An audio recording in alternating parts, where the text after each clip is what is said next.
सास बहू का लिव इन रिलेशन। नेहा खुले विचारों वाली लड़की थी।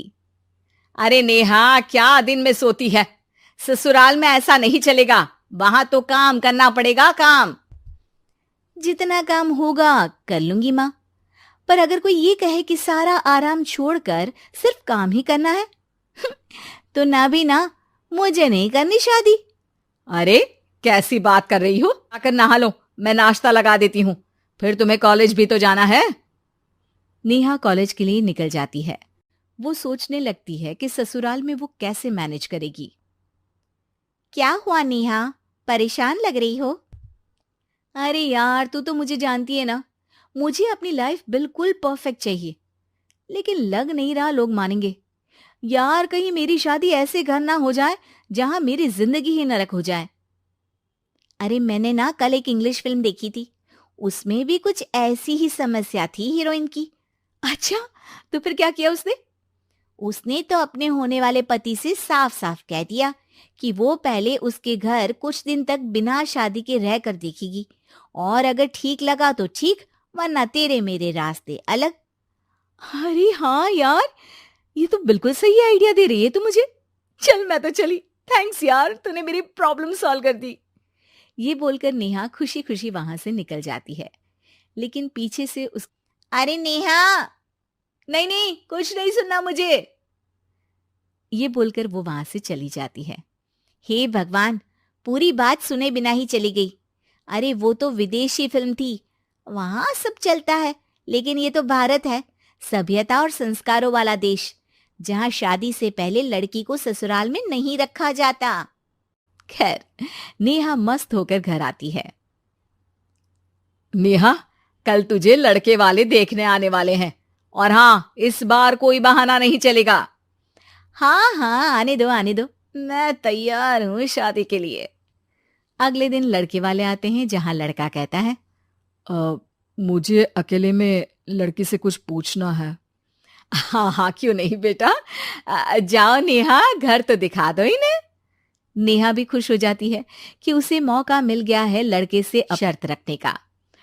देखो, मुझे ना शादी से बहुत डर लगता है, पता नहीं कैसी लड़की आए, तालमेल बना पाए कि नहीं मेरे परिवार से। मैंने कई घरों में रोज का क्लेश होते देखा है। तुमने तो मेरे दिल की बात कर दी। मैं भी यही सोच रही थी कि भाई सास तो अच्छी होनी चाहिए, पति सपोर्ट करे ना करे, रहना तो पूरे दिन सास के साथ है। लेकिन मेरे पास ना इसके लिए एक बहुत अच्छा आइडिया है। अच्छा, कैसा आइडिया? क्यों ना शादी के पहले मैं कुछ दिनों तक तुम्हारे घर आकर रह लूं, तुम लोग मुझे समझ लेना, मैं तुम लोगों को समझ लूंगी। ठीक लगा तो शादी, वरना टाटा बाय बाय। क्यों? लड़के को नेहा की बात में दम लगता है। वो घर के सभी लोगों के सामने नेहा की बात रखता है। अरे पागल हो गई है क्या? ये कैसी शर्त है? अरे शादी से पहले मैं क्यों तुझे किसी और के घर भेजूंगी रहने? अरे लड़की के ख्याल तो 20 साल आगे के हैं, इतनी भी खुले विचारों वाली लड़की नहीं चाहिए हमें। अरे माँ, क्या बुरा और गलत बोल रही है ये? रहना तो हम दोनों का है ना। कल को कोई परेशानी आई तो तुम सब तो ये बोलकर निकल जाओगे कि जिंदगी तुम लोगों को ही निभानी है। तुम लोगों को जो करना है करो, तब क्या करूंगा बताओ? सबके समझाने पर वो लोग मान जाते हैं। वाह, मैं 2-3 दिनों में पैकिंग कर लूंगी, तो आकर मुझे ले जाना। और नेहा पहुंच जाती है विशाल के घर। आओ आओ, ये रहा तुम्हारा कमरा। इस घर में तुम एज अ गेस्ट रहो, लेकिन माँ तुम्हें बहू की तरह ही ट्रीट करेंगी, और तुम भी उन्हें सास की तरह ही रखना। बस फिर क्या था, शुरू हो जाता है लिव इन सास बहू का ड्रामा। अरे चाय तो बना दे बहू। जी सासू माँ, अभी लाई। नेहा चाय लेकर आती है कि बस इसके साथ पकोड़े भी ले आती। लेकिन आपने तो बताया ही नहीं कि आपको चाय के साथ पकोड़े भी चाहिए। हाँ हाँ, अब तो पता चल गया ना। रात को खाना खाने के बाद नेहा किचन में खटर पटर कर रही होती है। क्या हो रहा है वहां नेहा? माँ जी, मैं ना रात को अदरक वाली चाय पीकर सोती हूँ, ये मेरी आदत है। अच्छा, तो जरा मेरे लिए भी बना देना।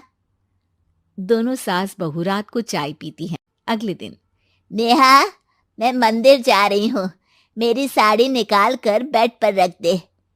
नेहा सास के लिए साड़ी निकाल कर रख देती है।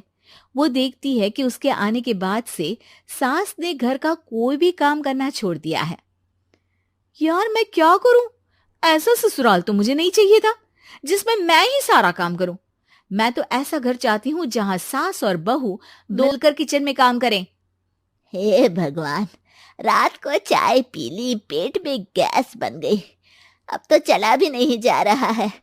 मुझे तो ऐसी बहू चाहिए जो हेल्थ के प्रति कॉन्शियस हो, क्योंकि वो ठीक रहेगी तभी तो मैं ठीक रहूंगी। दोनों समझ जाती हैं कि वो लोग एक दूसरे के लिए नहीं बने हैं। अगले दिन, नेहा, जरा चाय तो ले आना। नेहा चाय के साथ चिला भी बनाकर ले आती है।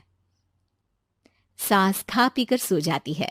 अगली सुबह, तेरी बुआ सास आ रही है, उसे मैंने तेरे बारे में बताया है। तभी वहां गंवार से एक महिला आ जाती है। चलो यहां से निकलो, कुछ नहीं है खाने के लिए, जाओ। ए नेहा, तमीज से बात करो, ये मेरी ननद यानी आशीष की बुआ है। हाय रे दैया, इतनी आकड़ वाली लड़की! अरे यही है ना जो शादी से पहले ही आकर बस गई है यहाँ पर। बस नहीं गई हूं, बसना है या नहीं ये डिसाइड करने आई थी, लेकिन इन लोगों के रिश्तेदार इतने गंवार हैं तो मैं तो ना कर रही इस घर में शादी। अरे भाभी, और क्या कमी थी हमारे आशीष में जो आपने ऐसी लड़की की शर्तों को मान लिया? अरे वो तो आशीष के कहने पर मैं झुक गई, वरना ऐसी लड़की को तो मैं घर में घुसने भी ना दूं। ए हेलो, ऐसी लड़की कैसी लड़की? हाँ, बिना समझे बुझे शादी कर लूं? अब तो समझ गई ना कि हम लोग गांव के हैं। भाभी को खाट पर सोना और रिश्तेदारों का गांव से आना जाना तो लगा ही रहना है इस घर में। हाँ हाँ, मैं तो किसी मॉडर्न घर में शादी करूंगी। ये बोलकर नेहा वहां से चली जाती है। अपने घर में आकर नेहा कहती है, ना मां ना, लिव इन में रहकर देख लिया, ये गांव के लोगों का नहीं है। खैर, नेहा की शादी एक मॉडर्न घर में हो जाती है, जहां सास कहती है, हे नेहा, मैं टेनिस खेलने जा रही हूं, आओ तो जूस बनाकर रखना, और हाँ, वॉलनट्स और ओट्स भी बना लेना। जी माँ। माँ मॉम बोलो डार्लिंग, माँ इज ओल्ड फैशन। बेचारी नेहा सर पर हाथ रख लेती है। हे भगवान, ये सास तो सास ही होती है, गांव की हो या शहर की।